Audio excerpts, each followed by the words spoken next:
far as well. We'll see whether Zeus is going to be able to show us a thing or three, though, as we dive into the draft for game number 1. Rumble already going to be taken away. Sober giggling about that one, which is good to see. That even Ryu had a smile on his face, and that is so rare. You love to see it, though. You love to see when you're a player, it's still pretty Vibes are up. Vibes are definitely up. It feels good when you're playing against Zeus and they target ban your Rumble. That means Zeus doesn't think he can beat you with anything no matter what the matchup is. It's like, okay, well, I don't want him to have that. I respect him that much. Yeah. That's a good feeling. So 2 undefeated champs for Zeka have been banned away, one by themselves and one by the opposition. An interesting situation here, because I'm wondering, like, is it just we're going for Jace first pick, or is it we need to get a jungler? And I think they can go for Pantheon first pick is pretty safe. They can go for the Jace first pick. There's a lot of flexibility here, but you're giving up a lot. Oh, Azir. With the Talia ban, that's what I missed. I was like, there's something I'm missing here. Our LCK mids have really devolved into tier list encounters, and so when Talia's gone, you're like, well, I better get Azir, or they'll get Azir, and there's no Talia to respond. Even though there are champs you could play into Azir, we don't do that here at the LCK. We just play by the list. And over the Pantheon, Raptor looks for the Xin Zhao pick here instead, giving it some time, giving it some thought, however. And we'll see if they want to get the Jace with this, take that one away from Zeus. The other plan is to wait and see if he picks it and try to play something tanky into it. Diablo's been pretty good on this Varus pick. They're actually going to try to prioritize that one away from Viper, because Viper is obviously an insane Varus himself, and it gives you a pretty good win con in the lane. And like I said, losing the lane to HANWHA Life is what basically every team does in the LCK, so trying to minimize that feels smart. Yeah, I was actually wondering whether Peanut would go towards the Trundle, which has gone up in priority here in the LCK, something that he's played a lot over his career. And there is the hover change. Of course, the expected pick is the Pantheon at this point in time, because the Xin Pantheon trade has been something we've been seeing so much. But instead, the Scion's going to be locked in, and now I think Zeka will just lock away the Trundle for Peanut. Yeah, you have to get Trundle here, otherwise, you know, it's going to get banned away 100%. And I like it. Yeah, I think this is pretty wise, because with this draft, it gives you a lot of power in the mid lane with the damage that Azir has.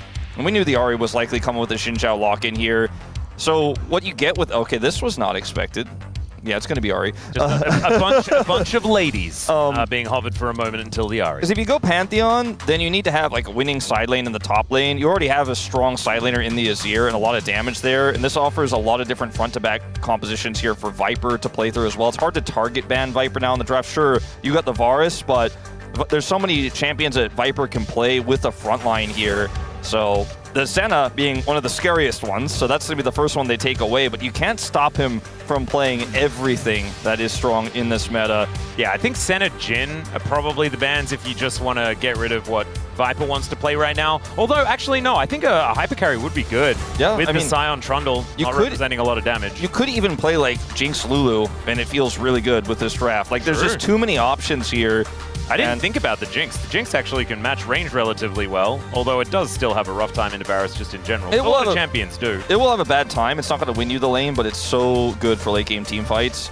So they banned the Nico away here. There's the Jhin that you mentioned. You could also ban the Alistair, which we always see in this spot. Usually it's where the Nico was, but either way. Is it Renata? Could be Renata. Ezreal also feels, I feel, fairly risky here for Diablo, because there's a huge front line you have to get through, and even though you have safety with your Arcane Shift, it's not about dive that you're going to be dealing with. This is not really what I expected, however. I thought maybe we'd see something like a Yorick here in the top lane, or a Nidalee, just to try to get bigger advantages there and try to win that lane and have a strong power point up there. As Lucian... Oh god, okay, so it could just be Lucian Braum that has been so incredibly strong here towards the bottom side. The Braum also okay into a lot of the supports that are left outside of the Renata that they would be playing right into. What I love about Lucian into Ahri is, you know, if the Ahri tries to go in for a charm onto the jungler, or tries to charm the Braum even, or the Azir in the front line, you just go in and blast out a rotation of your abilities, and the Ahri is at half health or less. The Lucian just responds so quickly, so fast, and does so much burst that the Ahri needs to get that reset ASAP, and the whole team has to be perfectly coordinated or she just dies. As the Renata you mentioned does finally come through here. I mean, it's Kellen as well. This is a really powerful lane. Of course, the Braum will still have some utility for blocking some of what she wants to do, but I do feel like Renata in the lane is going to be so incredibly powerful. So it is once again one of those scenarios where HANWHA Life Esports, such a good time if I was them. I'm actually feeling a little bit jealous. Maybe we can send someone on a mission to find one of those Viking beanies so that we can cast in them for the rest of the day. Although, my God, that would be so incredibly hot. But it does not matter, right? It doesn't matter because you'd get to be a Viking, and that's just awesome. Okay, let's go on the Rift, game number 1. 미니언 생성까지 30초 남았습니다.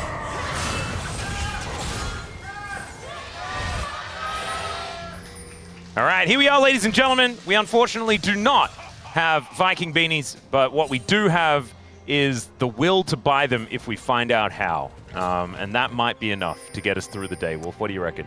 I think just looking at that fan with the Olaf beanie, I don't even know if I'd call it a beanie, just helm, made of fabric. Oh, fantastic. It was enough for me. Helm. It's enough for me. So, see what this level 1 looks like, because Braum. Yep. Braum good level 1. Braum good level 1. I love that. That's what it is. As Daystar not going to get aggressed on, didn't move too far up the lane. Good stuff. They are going to spot out this ward and look to get rid of it. As Merry Christmas says Peanut, as he puts down that ward there as well. Knows exactly what's going on around these wolves, and we'll be starting here towards the enemy blue buff. So, we've seen so many of these. Yeah, starts the vertical jungling ensuing. Yeah, we have so many of these starts with the Trundle Braum, and just Trundle in general with a lot of winning bottom side lanes. You can do a ton of early game pressure with it. And they'll catch the wave down the bottom side, knowing that the range advantage that the Varus and the Renata has means that they were going to lose that exchange anyway. So they just avoid the interaction, get Peanut the start on his opposing jungle's number there, the start on the blue buff, and then we'll catch the wave and we'll be able to chill and get level 2 slowly, but we'll be actually fine. So nothing really lost here. A good usage of the Braum. And if anyone makes a mistake on BNK's side, like if somebody goes too far in there or Daystar decides he wants to ward that brush, then he might have to flash. So just a lot of power in this level 1. Yep, and they utilize it quite well, especially with the fact that now it means that it's harder for Raptor to stick around towards the bottom side, doesn't get to take his blue buff, things like that. Definitely needs to make sure that he's staying up in the experience. So it means that they should have the ability to, you know, throw Peanut into the lane and try and get this lane in a better position. Because as we can see, it's not looking too hot. No. That ward was not killed in the tri-brush there, and Peanut will be seen as he comes over, but he can relieve the pressure here. As long as he's respected, should be fine for Diablo and Kellen, but like that he can come over here and relieve some of this. Ward gets dropped. They're being respectful. We saw that Ozir streak, as Peanut's just going to come in anyways. Yep, there's the flash, but the flash out from Kellen was good. That's 3 summoner spells that they put on cooldown, but still, no first blood going to happen here. It's the wave that's in such an awkward spot here for Diablo and Kellen. That means they know the Peanut's there, but they're like, we really need to get that experience, get that money, and sadly for them, that'll force a flash. But I was just going to mention the Azir loss streak, as every time I try to mention it, we're going to have a scuffle. Yeah, I was trying to tell a story yesterday. It took me about 400 years to get it out, so I completely understand you. That is going to be the Rift Scuttle, actually taken here by Raptor though. Peanut going to have to take the long walk towards the top side. Bit of a jungle tempo advantage here, as Kellen not going to find the handshake. And as we expected, things going kind of okay here for the Scion in the early stages of the lane. Yeah, grasping firmly as he does. Anyway, now we can talk about Azir for just a second, because we saw a list of those names. A lot of them were on our Rise group players, and then it's like, when we had that graphic come up, was Zeka hard pushing the lane and having a good time into Ahri, as you often do in this matchup. So I'm not worried about the loss streak here when it comes to Zeka playing this champion that, you know, 2-3 years ago, we were like, he's not really an Azir guy. Like, he's middle of the pack at best. You know, he's had some rough Azir games, but... Which is so funny, because he was playing it so much when he won Worlds. Yeah. So then we were like, I guess he fixed it. He figured it out. Yeah. Like, literally before Worlds, when DRX was a fringe bottom-of-the-table team, barely in the qualifiers team, we were like, yeah, no, he can't play it. There's no chance. Nope. And we also didn't think there would be any way they'd go to Worlds, and then Zeka really showed what he was capable of and has iterated on and improved on his champion pool since. We've talked about it a lot, but I'd say he's one of the scariest Azirs you can face in the LCK. We have quite a few of them. Cut your Chovies, your Fakers, your BDDs. You've even got, like, it's the year of closer as well, remember? True. His Azir has actually looked pretty good. So yeah, there's definitely like a 6 Azir players, like, of notable skill level here in the LCK, at least. Yeah. Maybe that's not even enough. Maybe it's like 8.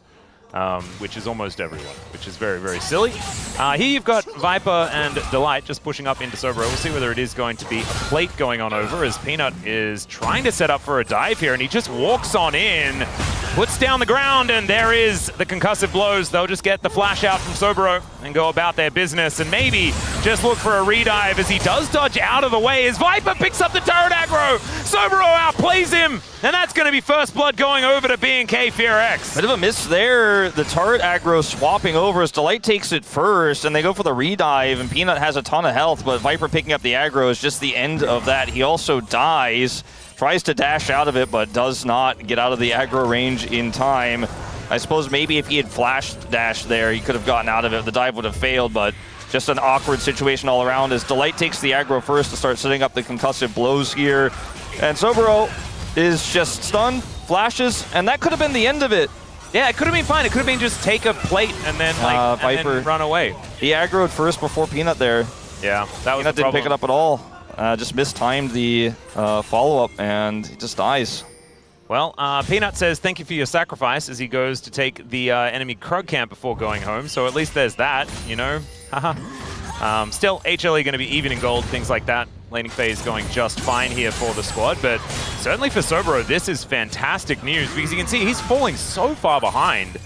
It's almost 20 CS, kind of crazy. This is kind of fresh off a reset, but you can see Zeus has a large wave to pick up here, so it's not going to improve anytime soon. There's a lot of matchups into Sion where you can just outrange him, and yeah, you can't kill him, but you can constantly chip away at him, so he has to play defensively. And Bess is not really one of those matchups. He's like, yeah, I'll grasp with you, I'll trade with you, it's fine. You can see this is the best Sobro can hope to offer here, and it's really tough. The resistance shred comes through, and Zeus can just hold his own here. He's got a cookie in his inventory. And that's why I was surprised we didn't see something like the Yorick, where you can really kind of keep him at bay and chip away at his health and play that way. Yeah, at least right now, with the fact that Sobro has been able to at least pick up his first bit of an item, he's feeling a little better. But like you were talking about, I don't know whether it's going to get so much better super quickly, because I think Zeus like completes even just a Balmy Cinder and he's going to be feeling better, but as soon as that Sunfire keeps in, even wave control is going to be a difficulty here for Sobro. And Zeus takes that cannon and is just going to go back home. Not a lot of blue stuff left over. As you can see, has a slight gold lead. Nothing too much. Is now BNK FEARX immediately starting off these grubs. And it looks like HLE not in position to take these.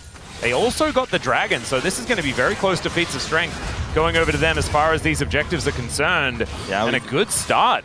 We just don't see any sort of wraparound here for Viper and Delight. They can't get close enough, and the Azir ultimate's so powerful in skirmishes like this, especially pre-level 6 for the Renata, but the timing is so perfect here for BNK. They end up getting that prio and take 2 grubs. They don't fight their way for the third one.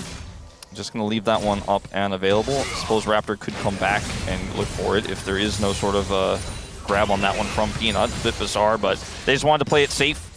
Yep. They only get 1 smite, so... It is a good look, though, for BNK FEARX here. Yeah, no, it's a great start. Like, the problem is, the Dragons are looking dicey.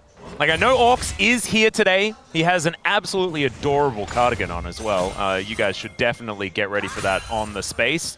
Dagon's color coordination of his shirt and his hair as well. Oh my goodness, the space is going to go completely off as far as the fashion is concerned. But I digress. It does mean Orcs is here and he could be paying attention for when we get this next dragon. Yeah, it could be Mountain Soul. It could. That would be... that could be a very, very large Scion. It very much could be. It could be a large Scion that's got 4 stacked Mountain Dragons into Mountain Soul as well. If BNK get this next dragon, the Hextech. 2 dragons to start off when you have the Infernal and the Hextech. You're like, oh, it's not going to be the best and most coolest ones, but there's still... Could be Cloud. Yeah, still a few cool ones left here. Imagine if it was Cloud. Oh dear, Spirit Rush not enough to get out of the way. but still able to get him over the wall afterwards, so should be fine. No flash required, just a trade of ults here between the two mid laners. Yeah, no concussive blows procced there, so Daystar doesn't have to worry about even flashing or anything like that, so handles it relatively well there. Yep, Delight not necessarily brauming as effectively as he otherwise could. It's another Winter's Bite that he's unable to find. Yeah. Try and lock down these players, although I don't know whether Daystar would have been in too much trouble. So might have got a flash. And BNK are going to come up here and take this final grub, but this is kind of awkward because it gives a little bit of a window here for HLE with that prio gap here to potentially take the dragon for free. Like, third grub or a single elemental dragon. I think. And they'd already just stopped on the grubs because they didn't really need to, right? And they decided to hold on to tempo instead as, oh god, okay, well that teleport was not the one he wanted there. Zeka, as he does shift the sands, gets himself out of the way as the piercing arrow dodge there by Zeka here for now. But he, teleports back and has to flash immediately. That does give them a little bit of time to get vision around this dragon. And Zeus walking over a bunch of vision, but he's on his way to try and fight for this one. Yeah, Viper just trying to grab another plate here as Zeus coming down, as you mentioned. The window of this is pretty tight. I don't think BNK can secure this without a, just straight up 4v4 fight here potentially. And because Zeka's also coming back. Oh dear. Daystar. Yeah, Daystar does not have his R button available as the culling is going to come on through, and there is the pillar. There is nowhere for him to go. I really think it's smart though. Valdez's boy Daystar not using his flash in that instance. He was very, very dead. The mistake had happened prior. Yeah. Let's not make it worse. Yeah, no, certainly the right call there. But they're still going to give out this dragon, in which we had like the... weird teleport from Zeka, which cost him arguably both of his summoners because he teleported in to then lose his flash. Can we get an Orcs check? Can we get an Orcs check as well as this dragon's going down? Let's see. Want to see whether this is going to be a Chemtech or not. That's Cloud. That's the Atlas check. He's right next to well, I mean, I was paying attention. You know that. I'm right here.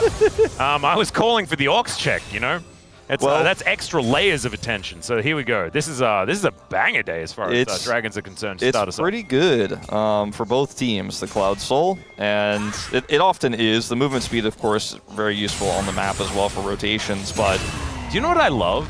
I now stay appraised of like almost all like dragon statistics at all times because people link me anytime the like Cloud Soul is doing well. And do you know what? It's just always really good. Yeah. The highest win rate Soul in the game at this current time. And I just think that that's happened over so many years. It's kind of crazy. I think we all knew when it was your favorite that was going to be the case. It's just favorite. But it's good that the stats back it up because some of the memes that we do here and some of the curses and all that don't necessarily get backed up by stats, even though they are in fact real. The dragons I did travel to LA with Maddie Froxon, who's the lead on balance at the moment for my D-Noob in 2014. So I've known the guy for a long time. So maybe that's told you the secret back then? Yeah, he told me the secret back then, and also I've been feeding him information just to make sure that we can keep Cloud Soul on top. So I want to take a quick snapshot of like where we are in this game, where the Scion has a lead. Like that's a very small lead, obviously, but there's a lead there. He has a 20 CS lead. Part of this is because Sobro picked up that kill earlier. And then you have this massive laning lead for Zeka, and then Viper's been left alone. And they picked up so many plates. Like there's a plate top side, there's 2 plates down the bottom side that have been picked up here for HANWHA Life Esports. They just have gotten more out of the Rift. So even though it's a 1-to-1 kill score here, they also got that dragon arguably for free when BNK grouped up after not grouping up initially when they went for the 3rd grub. And then they ended up overextending with Daystar as the rest of the team backed out. So the dragon just went over, they got a kill there. And the tempo is definitely feeling really good for HANWHA Life because they have this comp that has great front to back later on and great scaling with this Azir. The side lane of the Azir is going to be weakened by the fact that he picked up no grubs, but it's still a big threat if left alone in a side with his Nashor's Tooth. So BNK, I feel like the early game was looking great for them. They were holding their own. They got that first dragon. They were able to control grubs, but I mean, Sobro's defense there on the top side was good, but now we're like watching the Scion chase a Yeah. Well, I mean, he's just looking for a proxy, but it looks like he's chasing him away. He kind of is, and Sobero knows that there's not a whole lot he can do to him right now. With the Bramble Vest already completed, this guy has got armor for days. Viper is trying to get his hit by turret shots stat up today. And also his hitting turret stat. I feel like every time we look at Viper, he is pushing as far up as he possibly can. And it has actually worked out for him, as we can see here, even on CS, but does have a bunch more money. And a lot of that is going to be the plates. Only 1 kill on the back of this Lucian. Yeah. And do you know what's really interesting, Wolf? I feel like this composition for HLE almost perfectly epitomizes who they are as a team. Yeah, no, I can see it. It's just like, if you wait, we will beat you. Like, this is, like, we don't really care whether we fall behind, whether we make errors in the early game. Like, we're going to win later on, do something about it, or just lose. And in the moments leading up to this Herald contest, Delight's gonna have to face check. Well, does he have to? He definitely does face check, and in fact, he just puts up the door and he's fine. Man, that's some extra points into the door, I reckon, as the train has left the station. Kellen is going to leave the Rift, has no bailout for him. It's a double kill of the bottom lane for the Scion in an instant. As the public execution onto Viper, he could be going down, bounced around. He's going to fall, but I just don't know whether it's going to be enough to save BNK FEARX here, as Daystar looking for the charm. Another Flash Winter's Bite goes wide there. Delight is at least consistent in this game. And HLE still very happy with the outcome, as, oh dear, that charm is going to connect as Delight gets in there with the door.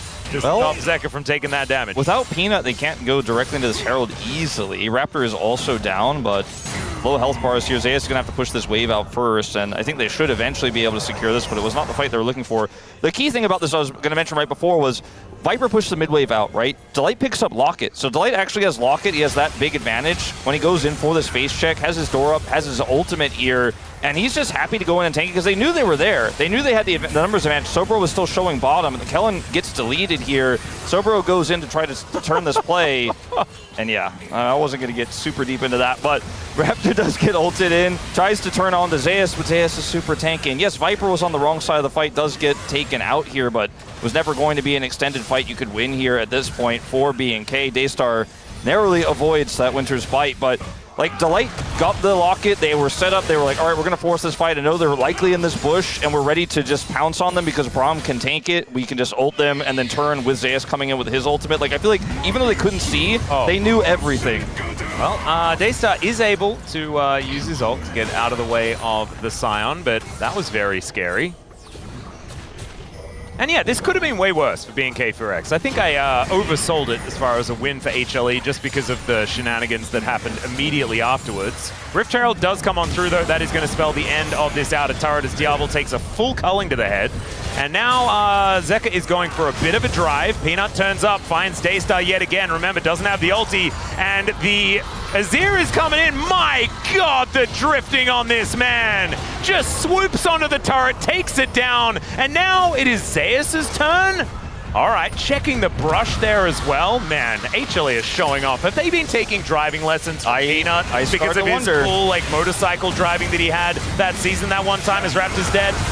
Crescent Guard does do a fair bit of work there in that moment. Public execution into the backline for Sobero, but the Emperor's Divide says, no, you are not dashing out of that one, and it's Delight that gets the kill. Zeka gonna flash immediately, as he was extraordinarily low, and Zeus feels immortal. I don't know whether he necessarily is, especially not against this on-hit Varus, but that was a lot of fun and a lot of winning for HLE. If the pillar was a little bit further back there, Diablo might have had to flash, actually.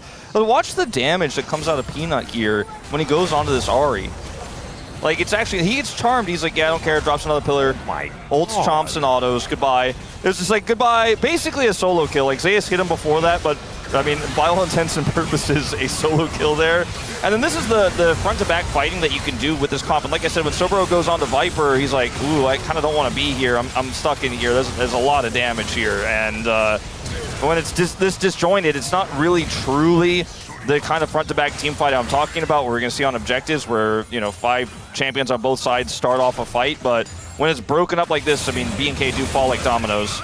Well, nice handshake there from Kellen onto Viper, but he takes a Winter's Bite. That one's going to land. Viper does have to get himself out of the way, but just has to use a dash for it. Daystar will find the angle on this bottom lane, though, and there are some resets to come in. A double kill for Diablo at the same time. BNK FEARX going to be very happy about that, even if they aren't necessarily out of the woods. Say a lot of things about how Viper is playing this first game, but respectful, I think would not be one to describe it as. No, well, this is not respectful, but like, does Zeus need to? It's a bailout. Let's see whether that is going to work out. They almost take down Peanut, the subjugate. Almost working there. Sobero going to come in. Is 3 people enough to kill Zeus? No. The answer is no, ladies and gentlemen, as in comes Zeka, finds an Emperor's Divide. The handshake's decent, but not decent enough. And yeah, Zeus is a problem, and I do not have the solution.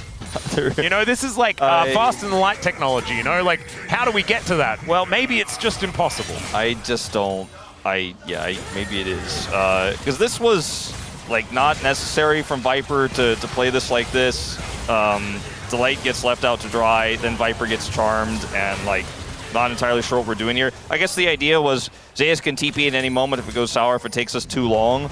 He did show up, but too late. And then he goes in here and is able to get the fully charged Q onto Diablo. Kellen does his best to help him out, but the bailout is actually super close here. He even flashes to try to guarantee it, but is unsuccessful. And Otacon does go over in the meantime because it was a trade up there for HANWHA Life, and we're better in control over the map. The push from Zeka in the bottom lane was there. So they kind of just go over and take that. We don't need to watch it. You know, it's Nashor's Tooth, Azir things, whatever. But yeah, this feels so unfair, though, doesn't it? I feel like there are so many moments for BNK that look kind of okay, and then a big zombie guy comes over and kills everyone. When you think about almost every moment that's gone well for BNK this game, though, it's been HANWHA Life messing something up. You know what I mean? Like, yeah. Viper taking the turret aggro in the top lane, he and Delight overextending in mid. You know, the shenanigans that ensued around the setup there for the the Grubs, and, you know, these weird wonky trades keep happening, but somebody's always pushing. It's like, oh, HANWHA Life traded a little bit badly, but they're winning on the map, you know, and the side laning here doesn't get easier. Rylai's picked this time into the Ambessa.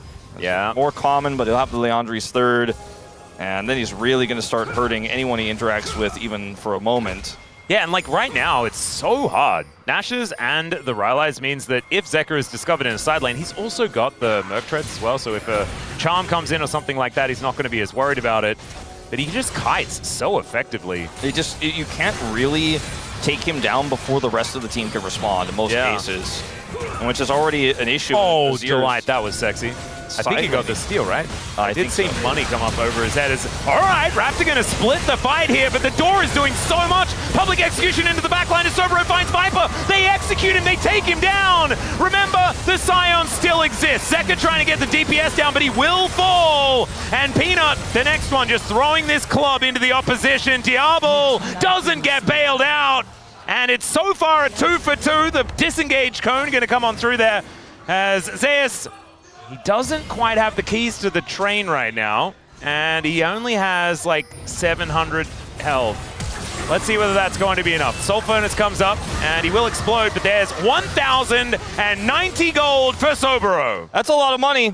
And that is a trade up finally here for BNK, but they had to use so many resources to do it that, guess what, Viper's up. Zeka's up in 10. I want to have a look at the damage graph and see, like, Zeus at the very top of the damage graph, because that's very funny. Look at this fight. Look at the positioning of where everyone goes after this ult from Sobero. Zeka's here, he's trying to peel, but the angle is super awkward. Daystar's just surfing on the edge here as well, and they can't, he could have potentially ended up outplayed that Empress Divide really well. And then, like, Daystar is just constantly applying damage here, and Zeus ends up getting the kill on the other side as the dragon. Okay, we're just fighting for a dead dragon. Yep, we're going for it again as the culling is just going to be eaten by the entire team. Zeka on a great flank angle as the handshake onto Delight is not fantastic, and Raptor doesn't have that Crescent Guard anymore. Still they take down Delight, but look at this AoE. It's kind of repulsive. Raptor knows that he's going to go down, and now, oh god, that is not the ticket that they wanted to pick up.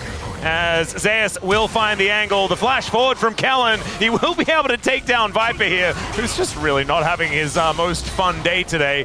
The revenge is going to be instant, but HLE, they'll find everyone except Sobero in that last fight. And they get the dragon here, and it's the tempo that HANWHA have had this whole game. I know tempo's been kind of a caster meme word over the years, but like, when you keep trading in these fights but end up having the faster show up to the objective because it took so long to kill Zeus, for example, you know Zeus has TP coming back up, so when he responds, he can come into the mid lane. It's moments like these where HANWHA, it looks like, okay, they kind of lost out in the fight. It was a 3-for-2. That's a win for BNK, right? But not really, because HANWHA get the faster setup. This is such a fed Scion.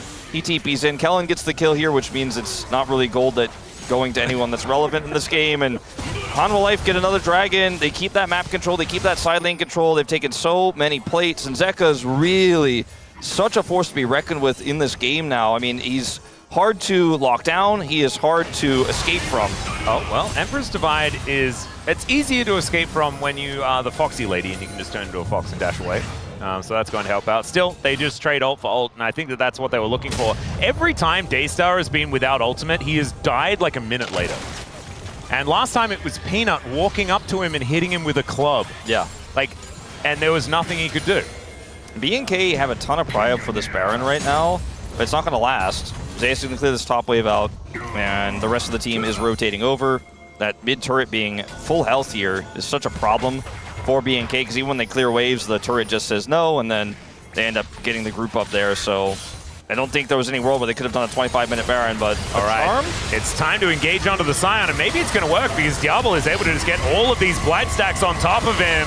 Hostile takeover doesn't do too much, but it does enough. So Zeus going to start this fight off dead, and HLE in this 4v5 not going to be feeling too good about it. It could be a Baron angle here for BNK FEARX. Used so much though, and they still have to stick to the Baron, and Daystar's cut off. I don't know about this. Sobro's got a nice angle. Oh god, this is that minute later that we were talking about before. He does actually have enough CDR to get that ulti back again as public execution. Once again, it is magnetized to Viper. Unfortunately this time, they were not distracted. They just turn and they burn him down. Raptor now in trouble as Zeka will find the combo this time. It's a double kill as Viper's going to take the next one. That is 2 pair for now. Will they be able to find the full house with Daystar turning up as the door is going to block? The Ardent Blaze comes in. We just need a cute little dash, and that was a gorgeous pillar of filth there, Peanut.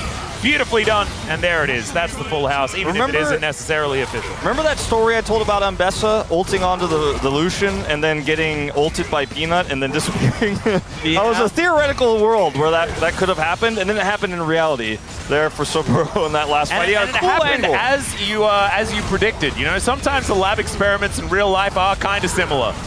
As Nexus Tower number 2 going to be going down here as BNK FEARX desperately trying to defend, but I don't think it's going to be enough. Viper is just dashing around, trying to get a couple of extra kills, but the Nexus will explode, and HLE will take the win. It was not clean.